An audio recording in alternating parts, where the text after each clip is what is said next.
સુરત શહેરમાં 31 ડિસેમ્બરની first night police માટે કડક કાર્યવાહી ભરેલી રહી. પોલીસની સ્પષ્ટ ચેતવણી છતાં પણ નશો કરીને રસ્તા પર નીકળેલા લોકો સામે કાર્યવાહી કરવામાં આવી, જેમાં 500 થી વધુ લોકો ઝડપાયા છે.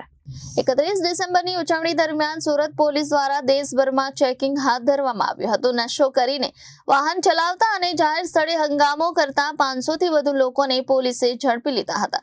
ઝડપાયેલા તમામ લોકોને મેડિકલ તપાસ માટે નવી સિવિલ હોસ્પિટલ તેમજ સ્મીમેર હોસ્પિટલ લઈ જવાયા હતા, જ્યાં તેમનો મેડિકલ ટેસ્ટ કરવામાં આવ્યો હતો. નશો કરીને બહાર નીકળનારા તમામ આરોપીઓને આખી રાત જેલમાં વિતાવવી પડી હતી.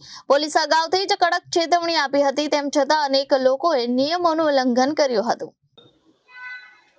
સામાન્ય રીતે પોલીસ સ્ટેશન તરફથી એમના વિસ્તારમાં જ્યાં પણ પીધેલા જોવામાં આવે છે તો એ લોકોને દારૂ પીધેલા આરોપીઓને અહીંયા લાવવામાં આવતા હોય છે અને મેડિકલ ઓફિસર દ્વારા એમની તપાસ કરીને એનું સર્ટિફિકેટ આપવામાં આવતું હોય છે અને એના બ્લડ સેમ્પલ લેવામાં આવતા હોય છે આલ્કોહોલ ટેસ્ટિંગ માટે. અને એ બ્લડ સેમ્પલ સીલ પેક કરીને ફોરેન્સિક સાયન્સ લેબોરેટરી ગાંધીનગરમાં મોકલવામાં આવતા હોય છે.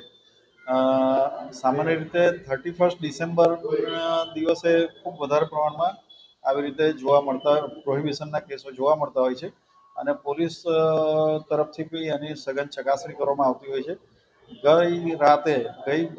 ગઈકાલે 31 ડિસેમ્બરના રોજ રાત્રિ દરમિયાન લગભગ 300થી પણ વધુ પ્રોહિબિશનના કેસો જોવામાં આવ્યા હતા અને એના બ્લડ સેમ્પલ લઈને મોકલવામાં આવ્યા છે.